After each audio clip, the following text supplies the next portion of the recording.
ഈ പ്രവാസി ബാച്ചിലർ റൂമുകളിൽ ഇപ്പോൾ പ്രവാസികൾ അനുഭവിക്കുന്ന ഒരു പ്രശ്നം എന്ന് പറഞ്ഞാൽ എന്താന്ന് വെച്ചാൽ എന്താണ് ഇപ്പോൾ കുക്ക് ചെയ്യാൻ ഉണ്ടാക്കുക എന്നാണ്. ഇന്നിപ്പോൾ എന്താണ് ഉണ്ടാക്കുക എന്നുള്ളത് എനിക്കൊരു ഐഡിയ ഇല്ല. ആകെ ഇപ്പോൾ ഉണ്ടാക്കാൻ പറ്റുന്ന ഐറ്റംസ് പറഞ്ഞാൽ ചിക്കൻ ഐറ്റം, മട്ടൺ ഐറ്റം അല്ലെങ്കിൽ ബീഫ് ഐറ്റം. ഇറച്ചില്ലാതെ ഒരു പ്രവാസിക്കും ഭക്ഷണം ഇറങ്ങില്ല കേട്ടോ. ചെറുപയറും ചീരയും കഴിക്കുന്ന പ്രവാസിയൊന്നും ഇപ്പോൾ എവിടെ ഇല്ല. ചെറുപയറും ചീരയൊക്കെ വെക്കുന്ന പ്രവാസി റൂമാണെങ്കിൽ സത്യം പറഞ്ഞാൽ ആ റൂമിലൊരു ദുഃഖം എപ്പോഴും ഉണ്ടാവും ആളുകൾക്ക്.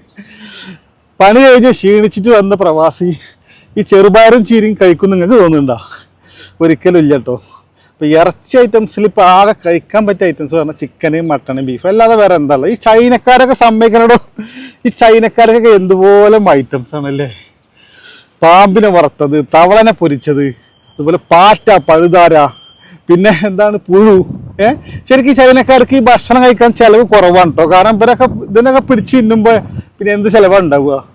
പുഴു ഇപ്പോൾ ഈ കാണുന്ന മരം നോക്കി മരത്തിൽനിന്ന് പുഴുവിന് കിട്ടും, അതുപോലെ പാമ്പിനെ നിലത്തുനിന്ന് കിട്ടും, തവളനെ പാടത്തുനിന്ന് പിടിക്കും.